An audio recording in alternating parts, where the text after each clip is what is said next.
Continuando com o assunto dos aprendizes, você deve lembrar daquele artigo 479, 480 da CLT. O que vem a dizer esses artigos? Se você tem um contrato por prazo determinado e você antecipa o término desse contrato, sem dar cumprimento ao prazo legal, você tem que dar uma indenização para o empregado.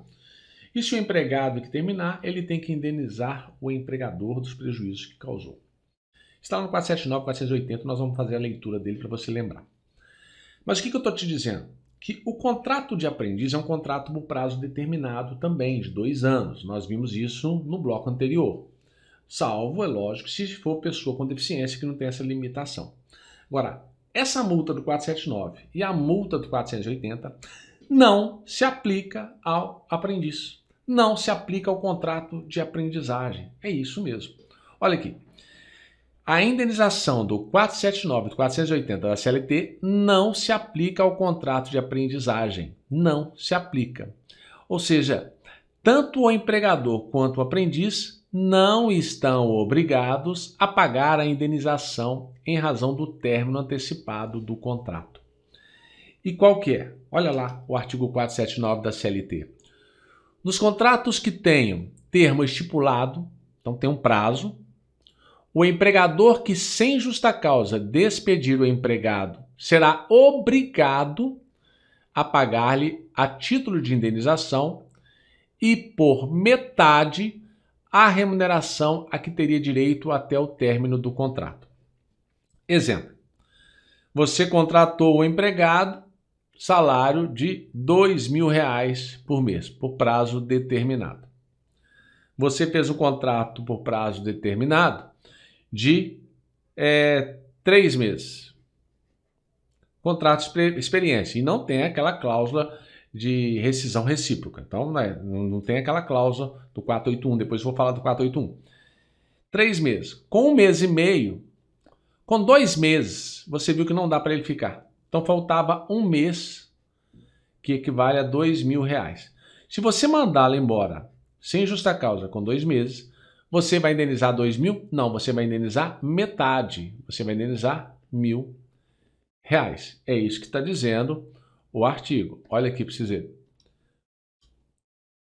Será obrigado a pagar-lhe a título de indenização e por metade a remuneração que teria direito até o término do contrato. Como faltava 1 mês, aí seria 2.000. Para a execução de que dispõe o presente artigo, o cálculo da parte variável ou incerta do salário será feito de acordo com o prescrito para o cálculo de indenização referente à rescisão dos contratos por prazo indeterminado.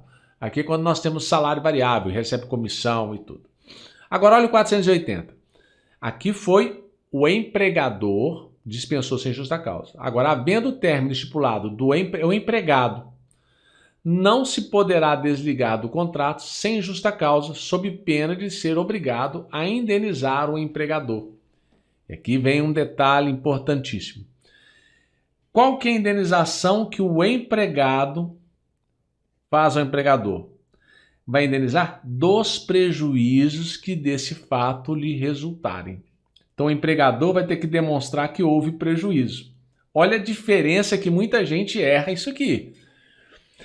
Se for o empregado que mandar embora, o empregador que mandar embora o empregado, ele vai indenizar por metade a remuneração que teria direito no término do contrato. Percebe a diferença? Enquanto aqui há uma indenização de metade do que falta, aqui a indenização tem que ser, não é metade, tem que ser demonstrado, o empregador tem que demonstrar o prejuízo causado. Então a indenização, porém, não poderá exceder aquela que teria direito o empregado em idênticas condições. Imagine que o empregador consiga comprovar aqui, é a mesma coisa. 2 meses, o empregado resolveu sair, faltava 1 mês para o contrato prazo determinado. Então faltava pagar 2.000. Vai ter que indenizar metade aqui? Não. Mas o empregador consegue provar um prejuízo de R$3.000 com a saída daquele empregado. O máximo que o empregado terá que indenizar dos prejuízos é o equivalente na mesma situação. Então a indenização seria de apenas R$1.000 se ficar comprovado o prejuízo. Atenção para essa diferença. Vamos ver uma questão relacionada a aprendiz, foi cobrada em 2009, técnico do TRT, Tribunal Regional do Trabalho. O contrato de aprendizagem não poderá ser estipulado por mais de 2 anos, certo ou errado?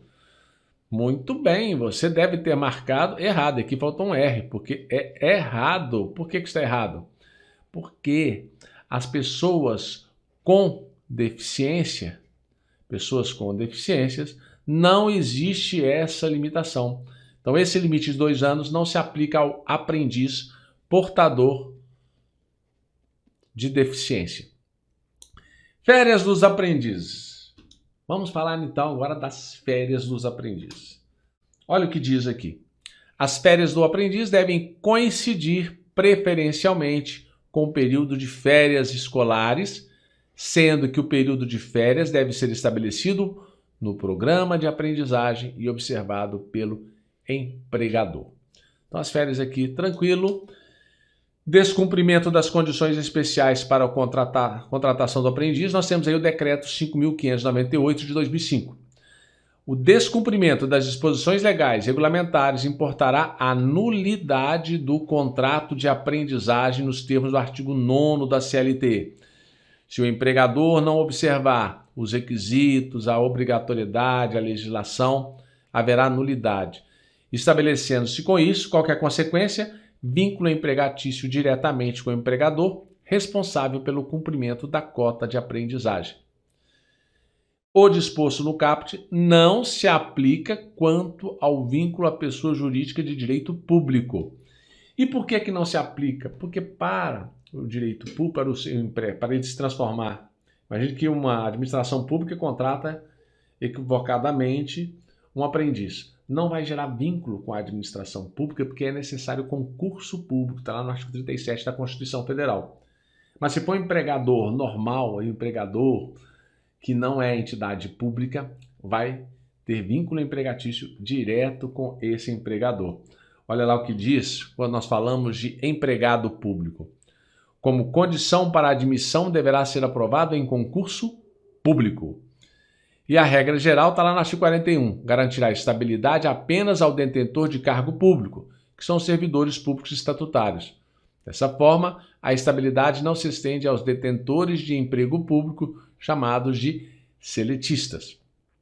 Mas o TST estende a estabilidade aos seletistas, sim, que ingressam via concurso público na administração direta, autárquica ou fundacional, empregados públicos de empresas públicas ou sociedades de economia mista, como Banco do Brasil, por exemplo, não terão direito à estabilidade, mesmo que admitidos via concurso público. Prestou atenção na diferença? Deixa eu passar aqui uma. Empregados de empresa pública, empregados de sociedade de economia mista, mesmo que fizeram concurso público para a Caixa Econômica, Infraero, Banco do Brasil, eles não têm direito à estabilidade, mesmo que pelo fato de terem sido admitidos pelo concurso público. O TST ele entende que é possível a dispensa desses empregados em empresa pública e sociedade de economia mista sem justa causa, conforme posicionamento abaixo, está lá na OJ 247 e você faz a leitura aí também na sua CLT e faz a marcação. A despedida de empregados de empresa pública e de sociedade de economia mista, mesmo admitidos por concurso público, independe de ato motivado para sua validade.